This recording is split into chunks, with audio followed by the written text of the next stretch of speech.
Muni pripun sampean? Bapakmu kan ngilo jengele.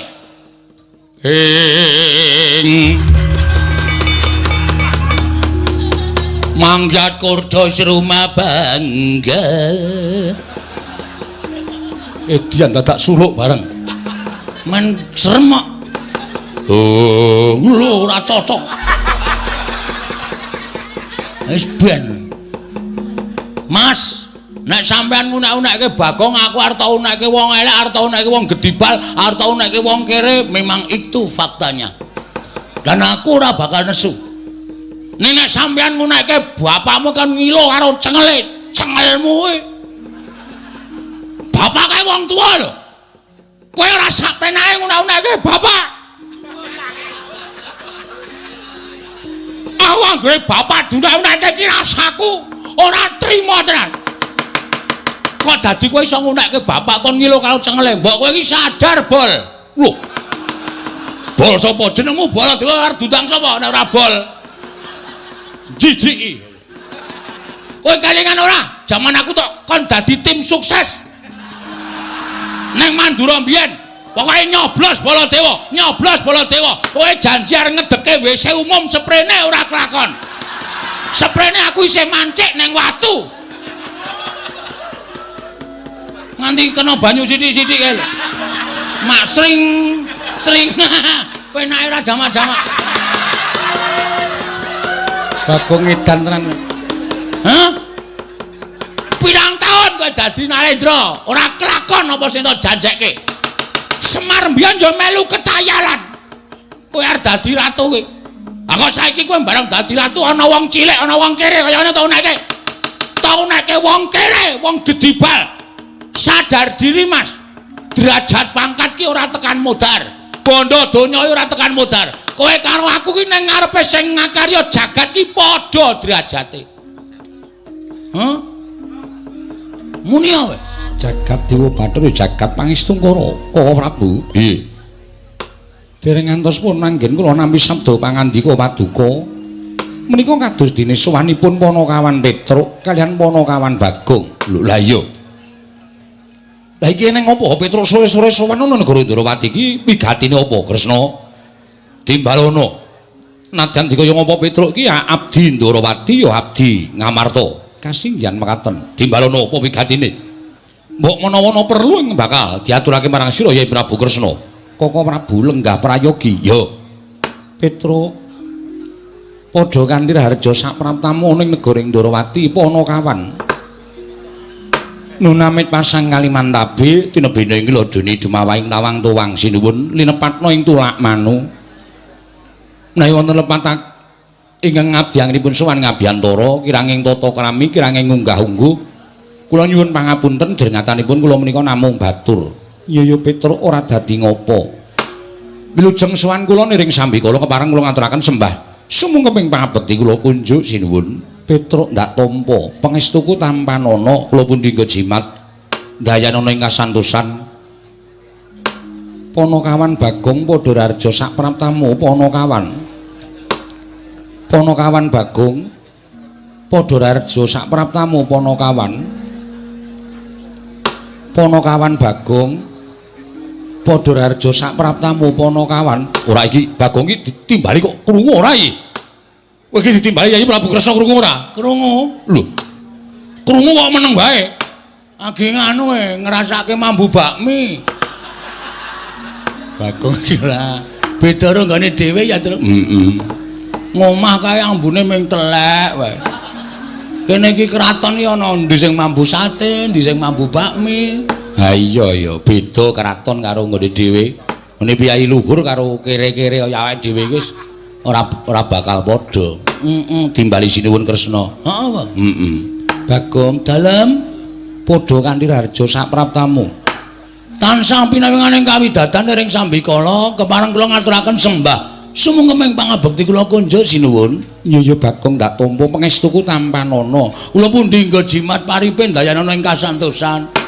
Iya Bagong prayoga nunggunmu lungguh. Sampun mboten kirang sekeca sinuwun Prabu Sri Bathara Kresna. Petruk kantong bolong padha rarja sak praptamu. Sinuwun Mandura wilujeng bekti kula kunjuk den. Ya tak tampa. Pangestuku tampanana. Kula pundi nggo jimat paripe Ponokan Bagong Madhararja sapraptamu. Mengetunipun sinuwun Prabu Baladewa Wilujeng.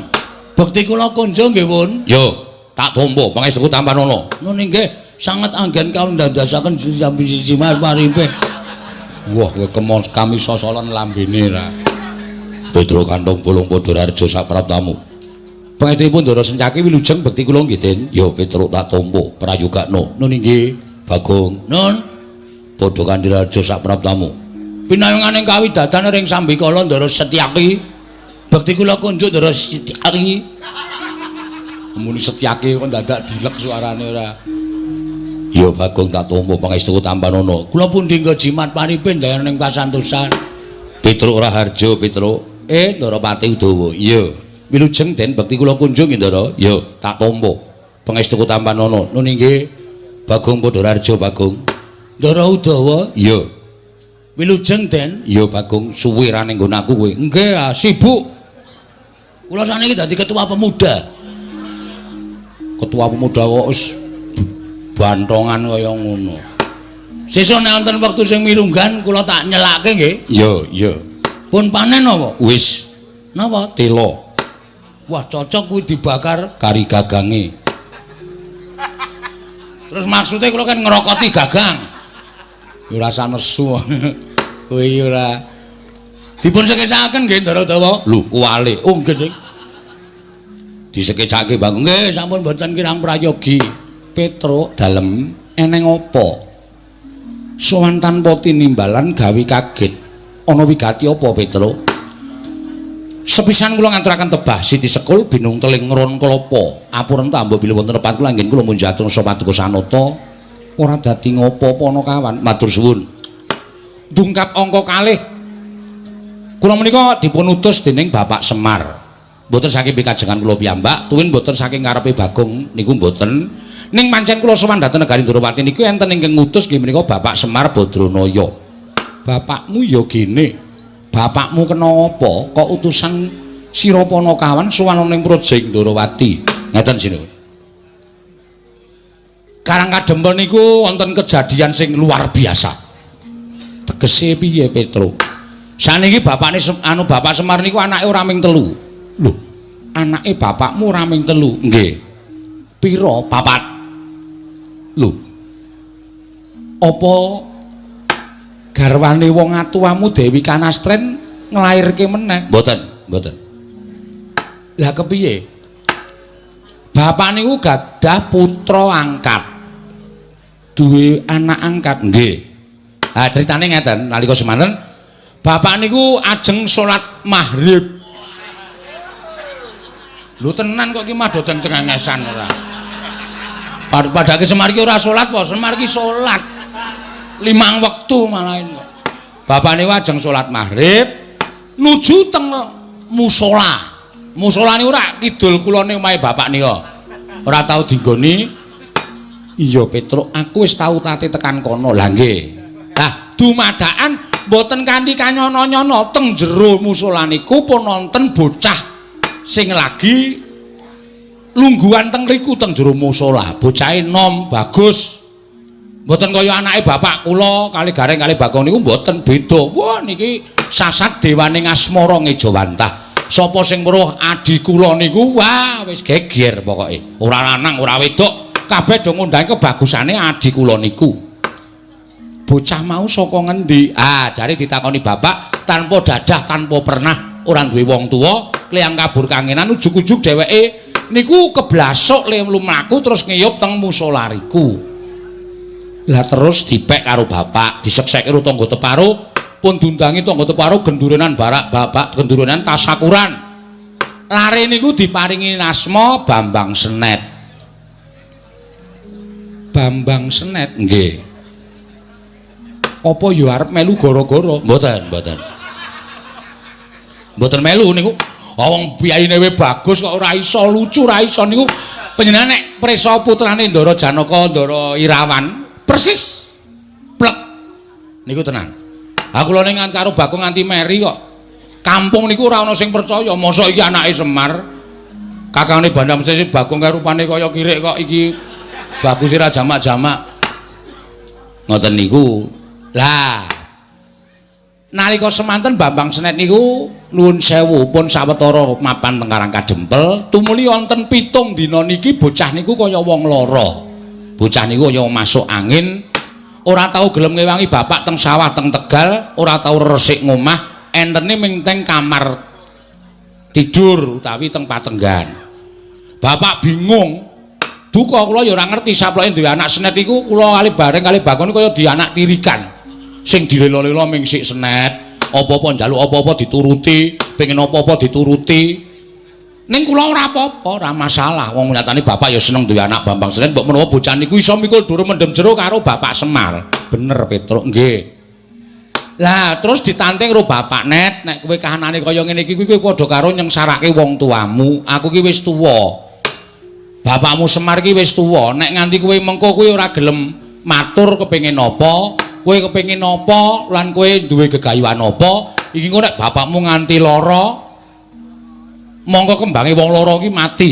Nek nganti bapakmu mati, mongko kowe rung omah-omah. Kowe getun engko net gregah bocah niku tangi. Si Bambang Senet mau nggih. Terus ngendika anu matur ngenten iki, nggih niku Pak. Lah bapak saya bingung. Nggih niku apa? Bapak niku carane bodho niku asline bodho. Iya. Ning pancen digdaya ning bodho. Iya. Bapak niku pancen digdaya ning goblok. Iya. Ora apa-apa Petruk nggih. Bingung. Niku wau lho ngendikane bapak sing keri dhewe, nek bapak sedo kula dereng omah-omah. Mula niku kula pikir, Pak. Kula pengen omah-omah. Wah, bapak senenge ra jamak-jamak. Nek ngono kowe wis gandeng karo wong wedok. Nek ngono kowe wis tepung karo wong wedok. Senet muni dereng. Lho, lah piye? Kula niku namung ngimpi, Pak. Ngimpi ketemu karo ingkang nami Endang Lara Temon. Putranipun Sinuwun Ndarawati. Wes, bareng ngerti nek putranipun Sinuwun Ndarawati, bapak niku terus ngombe puyer patang emplek. Ha bingung to? Ha wong mengkere kok arep gayu anak ratu cobi. Padha karo cecak nguntal cagak cebol gayu wulan muta ngitung lintang nang kelakone jepak wurunge. Ing atase ping anak Semar kok arep gayu putri Ndarawati, tur kula ya kaget. Mula kula terus matur karo bapak, "Sik, Pak, mengko gek Senet ki ming tom-tomen. Mergo sak ngertiku Putri Ndarawati kuwi wis winengku garwa kabeh. Ndarasti sendare wis diwengku Ndara Abimanyu. Putra panjenengan Wrantawati diwengku Raden Petruk Kantong Bolong. Duapure kaya ngono kok Raden Petruk Kantong Bolong ora. Ha sawarane kula niku arep dianggep abdi ning kula niku mantu sampeyan. Nggih mboten? Iya takoni. Lah nggih. Ngoten niku. Lah kula ajeng nyuwun priksa. Napa Sinuwun Kresna niku kagungan putra ingkang nami Endang Endang Lara Temon. Petro dalem. Aku kuwi ya duwe putra angkat. Lho. Iki kok dadi angkat junjung to iki? Putra angkat? Iya, Petro. Napa leres asmane Endang Lara Temon? Iya. Asmane Endang Lara Temon, jenenge Endang Lara Temon, lek kuwi entuk ya ning Sanggar Pamelengan. Weh, engko gek janjian. Kang Sen karo Semar. Ora Petro, ora. Iki pancen kanugrahaning Wang Mahanasa. Mula gandeng kowe mau wis matur yen to anake Semar ya kuwi si Bambang Senet kepengin dhawuh karo Endang Lara Temon. Bungahku tanpa upama. Mila saking menika bloko suta kemawon, boten sah ditutup-tutupi niki cekak gampange. Kula sowan wonten ing negari Ndarawati menika gandeng sampun cetha Sinuwun Kresna menika kagungan putra ingkang nami Endang Lara Temon. Mila kula angebon-bon enjangan jejawasonten. Jejawasonten menika tegesipun grimis. Grimis menika artosipun ngemis. Kula kepareng ngemis ingkang putra Endang Lara Temon badhe kula boyong wonten Karang Kadempel kula jodohaken kaliyan pun Bambang Senet. Nek kepareng matur nuwun sanget tanpa pepindhan niki kula wis tata-tata karo Bagong wis gawa angkutan ta Kang. Heeh. Gawa apa kowe mau? Tosa. Manten putri kok diangkat kaya areng ora. Anane kuwi kok nggawa kok. Duwene kuwi ya kowe. Niku kepareng badhe kula boyong wonten Karang Kadempel. Upami Sinuwun menika nggadahi ruba, upami Sinuwun menika nggadahi pepinginan, utawi Sinuwun menika nggadahi pangandikan, pepanggil saking pinanganten kakung kula aturi paring dawuh. Menawa waton dudu brana picis. waton dudu Mas Mutiara Hargya Jamrut Hergeni tuwin mboten bondo donya kula saged ngaturaken. Nek perkara sampeyan niku terus duwe pepinginan Petruk, anakku wene ana asok tukon dhuwit sementen 100 yuta. Ampun, modar kula. Pun genah ora duwe. Ning nek liyane niku tak sanggupi. Ya ta, Gong? Jelas. Rasa kuwatir.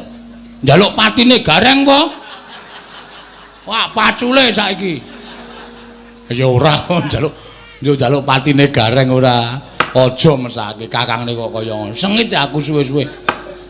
Nyawang gareng ki suwe-suwe awake cilik ndase gedhe. Heeh, ya wis men ora. Iya, Pet nggih. Petruk dalem ning aku bingung. Lho. Sebabe ngerti ya. Sadurunge kowe sowan iki mau, Koko Prabu Mandura ya ora rawuh. Nggih, kula ngertos Sinuwun Mandura lenggah. Lah sebabe kok bingung? Merga Sinuwun Mandura uga diutus dening Yai Prabu Duryudana. Lho. Diutuske napa? Nanjeke anakku Endang Lara Temon bakal diboyong didhawuhi karo Lesmana Mandra Kumara, Petruk. Endang Lara Temon didhawuhi oleh Lesmana Mandra Kumara. Ndara Lesmana Ngastina? Iya, Petruk. Wo, Gong. Kukut le. Kukut piye? Kalah dhisik karo Sinuwun Mandura. Terus kono arep ngapa ta? Boyong Endang Lara Temon didhawuhi karo Lesmana Mandra Kumara. Sapa? Endang Lara Temon. Didhawuhi karo Lesmana Mandra Kumara. Sing dikongkon Prabu Baladewa. Prabu Baladewa ngapa rene? Didhawuhi nganu diutus Sinuwun Prabu Duryudana kon boyong Endang Lara Temon. Heeh, wigatine dawuhe karo Ndara Lesmana. Ning Ngastina? Heeh. Kapan kuwi?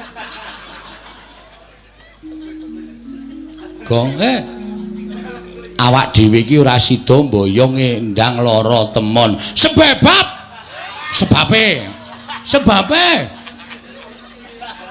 Sebabe sing rawuh Sinuwun Prabu Mandura ki arep mboyong Endang Lara Temon dawuh karo Lesmana Mandra Kumara. Terus, ha iki awak dhewe kalah, wong kalah dhisik. Kowe ora wani matur. Ki aku nek matur gegeran. Nek aku matur mesti rame. Ngene mundurne. Hah? Mundur. Kowe wani apa? Kecil. Tengok anteng aku sing jelaske. Iya. Ning kok nek geger tandangi lho. Iya. Aku ngopo? Aku ngomong tok, aku MC e. Oh. Pranata cara padake rono.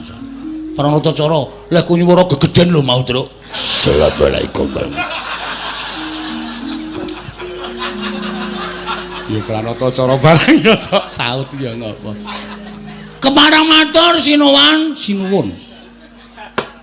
Nuwun sewu kula nglajengaken rembakipun Petruk. Iya. Sampeyan mau ngendikan apa? Endang Lara Temon bakal didhawuh eneng negara Ngastina karo Lesmana Mandra Kumara. Oke. Ning ngeten Sinuwun. Sing jeneng wong tuwa. Nggih ta? Iya. Wong tuwa niku ora ana lho. Siji teng donya niki wong tuwa sing anake kepengin rekoso. Ora ana wong tuwa duwe anak wedok sing anake wedok mengko kepengin rekoso, uripe ketula-tula, uripe ketoyong-toyong niku mboten wonten. Sing digadhang wong tuwa sak donya niki arep ndek anak lanang utawa wedok, anake esuk iso gawe marem wong tuwa. Merga tentrem lan kabagyaning anak niku dadi swarganing wong tuwa. Iya, Bagong. Nggih. Arep niku anak sampean angkat. Ning ngonse nek uripe kepenak, uripe kebak kabagyan wong tuwa nyawang ki arep wong tuwa ki isih umure isih dawa ning kaya wis anguk-anguk swarga. Iya, Bagong. Nggih. Terus saniki kula tak takon. Kowe arep takon apa? Nek putra panjenengan Endang Lara Temon niku dipek Lesmana niku nuwun sewu, apa bahagia?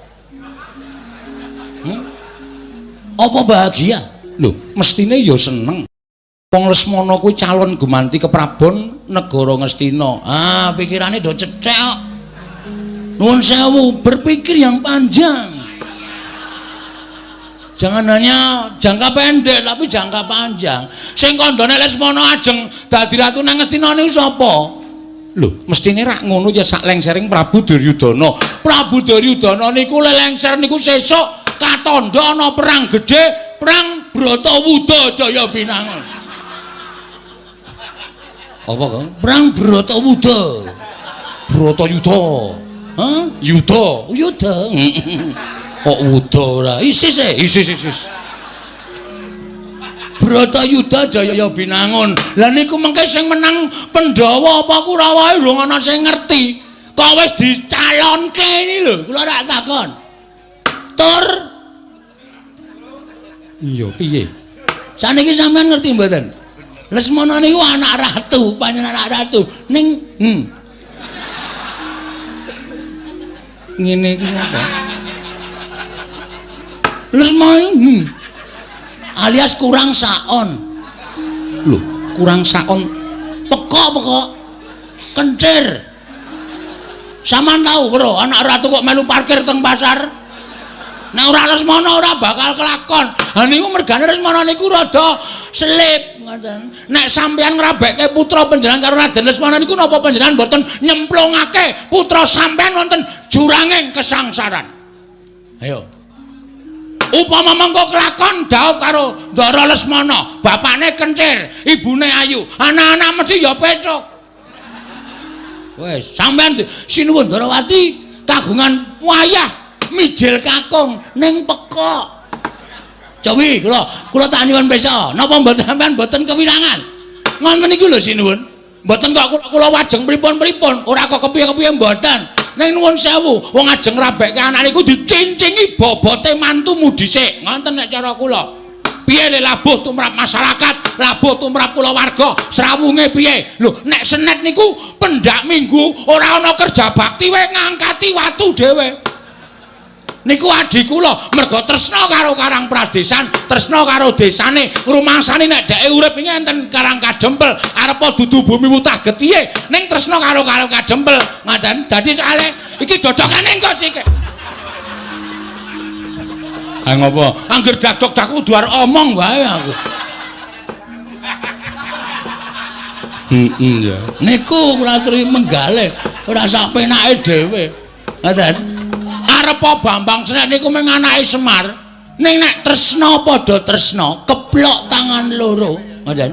Niku bakale mulya uripe, merga ukuraning mulya karo ora kuwi tumrap kula wong urip ing alam padang mboten kok kegurugan brana picis duweni derajat pangkat sing dhuwur. Mboten. Niku kanikmataning lair tumrap kula. Ning kanikmataning batin niku angel digayuh. Kala mangsa loro-lorone niku mar misah.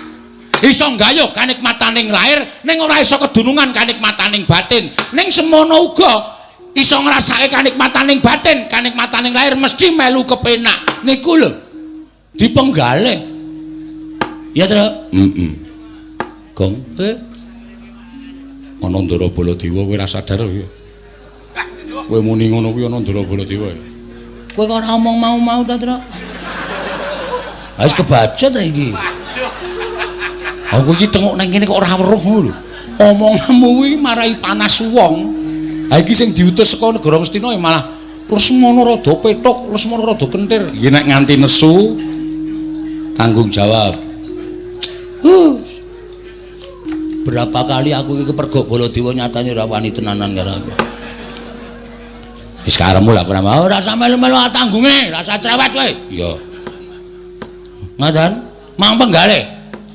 Ajeng diparingke sinuwun Mandura sing minangka utusaning sinuwun Prabu Duryudana dhawuhe kali Endang Loro Temon kali Lesmana nggih monggo terserah niku panjenengan. Kula ora arep ngregon-ngregoni. Nek sampeyan tresna kali Bapak Semar, sampeyan ngakoni tau labuh dilabuhi karo Semar, berarti sampeyan isih duwe rasa males kabecikane Bapak Semar. Nek sampeyan ora iso maringake ndala telmo dhateng Bapak Semar, didhawuh karo Endang Senet anu Bambang Senet. Niku ateges sampeyan nuwun sewu lho, kula mboten ngarani. Ning jebul kula iso ngarani ra ketang minta batin, Nalendra Ndarawati niku mboten iso ngakoni kabecikane wong liya. Niku parah, niku fatal tumrap kula. Wis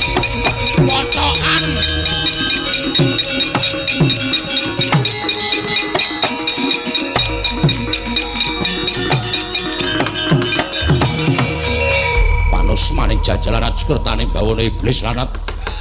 Wah, menungso ora tatanan. Tak empet-empet kok saya ora kuat rasaning Baladewa. Dicecamah dening wujuding Bagong, mengatasi Bagong wong kere loro saudon telu saurupane kok muman-uman karo Nata Mandura Prabu Baladewa. Kowe ngunekke ento Lesmana ki wong edan, Lesmana ki wong ora genep. Anggepmu apa Bagong? Ngandel ora. Kapokmu kawan kowe. Oke, ora usah melu-melu kowe. Ya. Tandangane dhewe. Aku labur adikku ya Toipati kok, Tru. Ora usah semelang nek mung duna-unekke ngene aku wis kulino. Aku ki ana wong nagih utange tak unek-unekke sik kok. Ngopo kok nagih? Aku sing utang wis santai kok aku. Kok wedi ora? Rumangsane Bagong. Ponokawan Bagong. Wonten dawuh. Weh lah. Aku tak ning jaba ya. Nang jaba ana, minggat sisan kono. Ora wedi aku nek mung ijen kaya. Tinggalan. Rumangsane ditisik nggawa aku kok. Oh iya to. Ana aja mulih sik kono. Cuma aja nggawa kendaraan dhewe-dhewe mulih sik kono.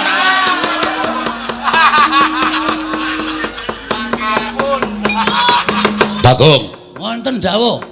Kowe mau ngucap piye? Lali. Wis mau kok ora tak pikir nek mau. Kowe ngunekke Lesmana apa? Piye? Rada edan. Lesmana ki sapa? Anake Duryudana. Lho, njangkar. Ala ora ana wonge kok kowe iki ngopo to? Nek ana piyayine ngono iki aku nganggo sinuan. Nek ana piyayine aku nganggo Raden. Ha wong ora ana dijangkare kok. Wong kono ya ora krasa kok geger. Kowe ngino karo putra Ngastina, pancen kepara nyata. Gadewa Bathara. Kresnane nganti kebrebeken kae. Kowe ngino karo Nata Mandura Prabu Baladewa.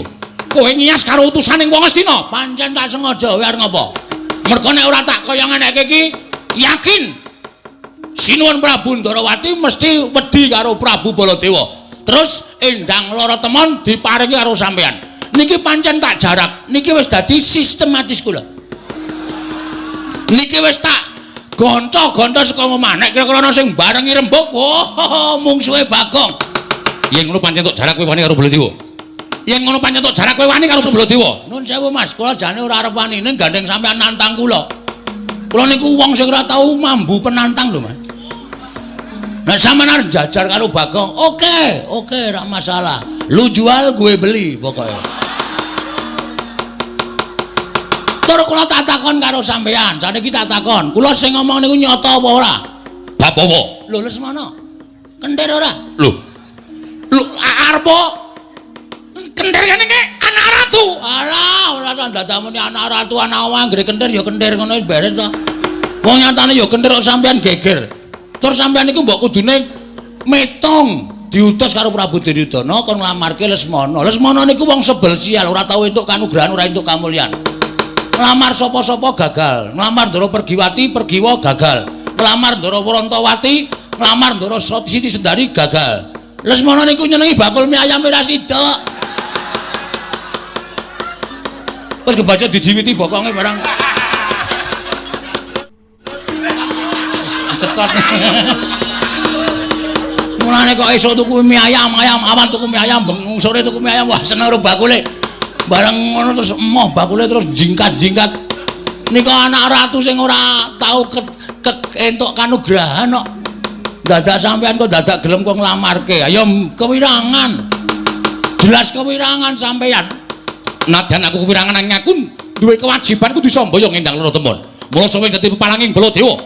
Rawe-rawe rantas malang-malang bakal tak butung. Oke. Monggo dadi palangku kowe. Wis saiki bali yo. Terus omong karo bapakmu Semar. Bambang Sret kon ngrabekke wong Karang Pradisan. Bambang Sret ki wong desa. Adimu Bambang Sret anake Semar Angkat kuwi wong desa. Kuwi wong kere, kuwi wong ora duwe. Kok ngangkah dadi mantu ratu iki ora melek mripate kon ngilo karo cengele bapakmu. Kowe muni piye wae? Muni pripun sampean? Bapakmu kan ngilo cengele.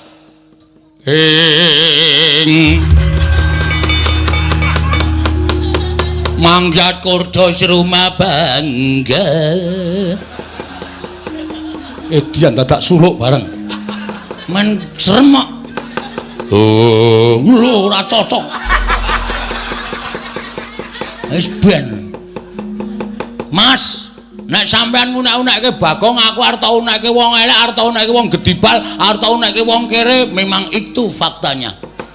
Dan aku ora bakal nesu. Nek sampean ngunekke bapakmu kan ngilo karo cengele, cengelmu kuwi. Bapake wong tua lho. Kowe ora sak penake ngunek-unekke bapak. Aku anggere bapak dunak-unekke iki rasaku ora trima tenan. Kok dadi kowe iso ngunekke bapak kon ngilo karo cengele? Mbok kowe iki sadar, Bol. Lho. Bol sapa jenengmu? Bol dhewe arep dutang sapa nek ora bol? Jijiki. Koko Prabu sampun mangke malah mindak mboten kajen. Meno. Ora lega rasane iki ora ngusap karo Bagong iki. Menungso ora tatanan. Kowe sadar diri kowe. Kowe kudune iki sadar. Kowe mbiyen saka ngendi? Kowe mbiyen tak omongi critane ya Mas Baladewa. Kowe mbiyen ora dikukup nang Widara Kandang, ora didelik karo bapakmu sing jeneng Basudewa. Kowe wis mati dipateni karo Kangsa. Kuwi anake tiri Basudewa. Kuwi wong Digdaya. Ning merga kowe dititipke nang Widara Kandang, kowe mbiyen dadi wong tani, Bol.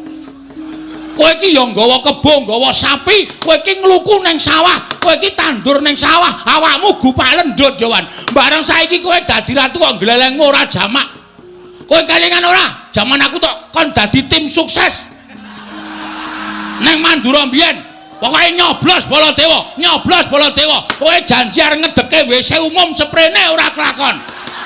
Sprene aku isih mancik neng watu. Nganti kena banyu sithik-sithik kae. Mak sring penake ora jamak-jamak. Bagong edan tenan. Hah? Pirang taun kowe dadi Narendra, ora kelakon apa sing tak janjekke. Semar mbiyen yo melu ketayalan. Kowe arep dadi ratu kowe. Lah kok saiki kowe bareng dadi ratu ana wong cilik, ana wong kere kaya ngene tau nekke. Tau nekke wong kere, wong gedibal. Sadar diri Mas, derajat pangkat ki ora tekan modar, bondo donya ora tekan modar. Kowe karo aku ki ning ngarepe sing ngakarya jagat ki padha derajate. Muni wae. Ayo gage. Kowe ndang muni arep muni apa?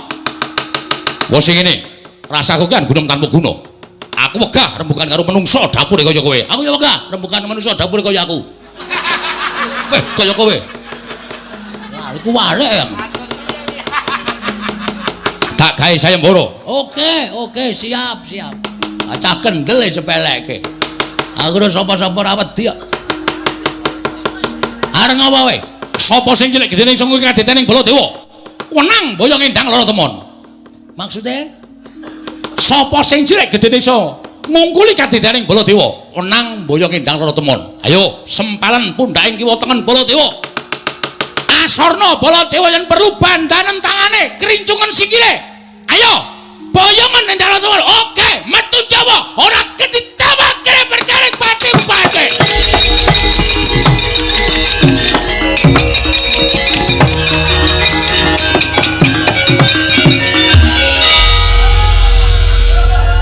Cah edan rak ora ana to iki.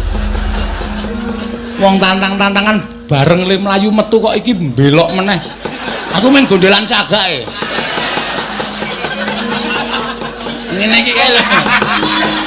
Tanganku anu ngrangkul cagak tek siut langsung balik rene.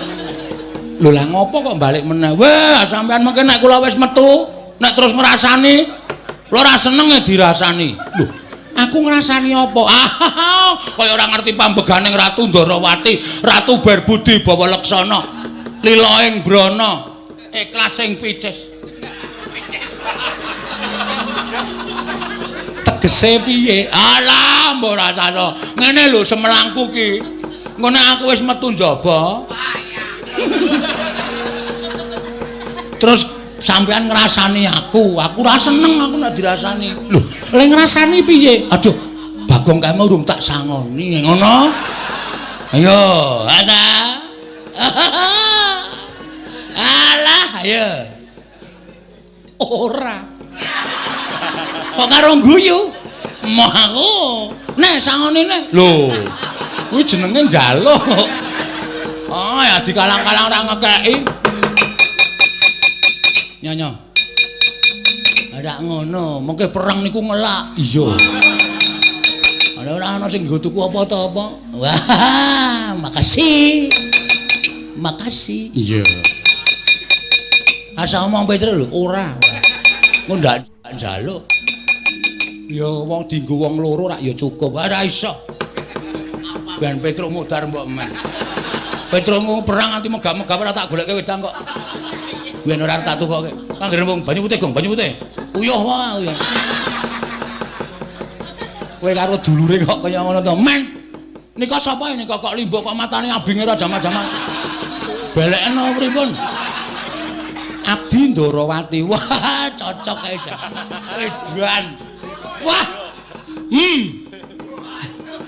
Matuk aku.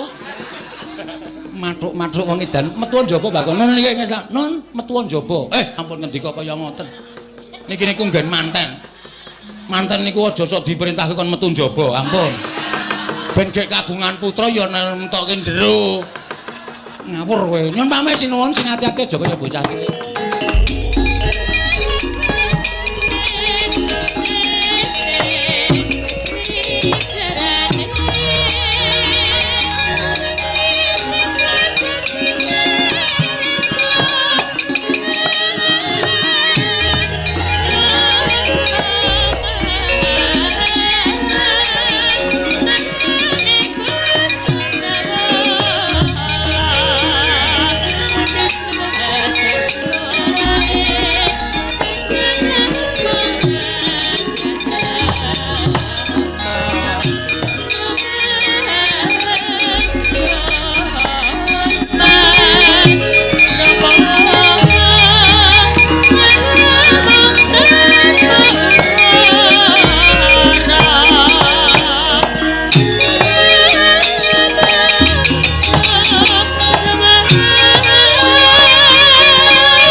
Wonten timbalan katon suntrut pasuryaning Siadi bakal darbi atur apa Ko Prabu piye menawi dipun parengaken rilalana kula badhe ambiyantu dhateng Petruk menapa dene Bagong mesakaken menawi ngantos sak mangke dipun amuk dening Koko Prabu Mandura. Setyaki wonten timbalan iki dudu perkaraning Siadi niki kowe ora perlu bantu marang siji lan sijine. Menapa iki mboten badhe katriwandan Punakawan Petruk kalian Bagong. Ngerti aku tinimbangane kowe. Lho niki. Wis ta percaya. Petruk Bagong ora bakal cilaka, cilik loro gedhe tekaning pati. Lho iki ngestaken dawuh. Malah Siadi wae ingkang tansah ngulatake marang saking para kawula. Sakiwa tengening Negara Ndarawati aja nganti ning kasempyok ing aradan tegese wong kang ora ngerti kentang kimpuling lelakon pojok plereting kanan aja nganti kesempyok ing peperangan. Lho iki ngestaken dawuh. Kakang Pati Udawa wonten timbalan Diwaji. Semono uga aja nganti lirwa nggonmu ngulatake sagung para kawula dasi. Lho iki ngestaken dawuh. Kaya wis paripurna jeneng ingsun Arsa pinanggya kelawan atmajaning sun ya kuwi ndang lara temon. Nun. Budhana kang padha sebeng sun kundur ngedaton kawula nun ngestaken dawuh Paramadal Pasilan. Sing ati-ati aja kaya bocah cilik. Kaya wis ora ana dawuh maneh Kakang Pati Udawa. Lho Diwaji. Paramadal Pasilan tambahi pangestu. Kakang Pati Udawa iya. Purna gatining pananggilan. Sanadya kundur daton jeluk saking dampar kencana kinapit gambaran gading kadhiraken sanggaring peromban cedhi manggung ketanggung Joko Paloro ingkang sami ngambil pacaraning keprabon. Gawis tinggal saking Mandrawa tindaknya Sri Naranata lamun katinon saking Mandrawa kaya tansah gumebyar busananing Sri Naranata wau.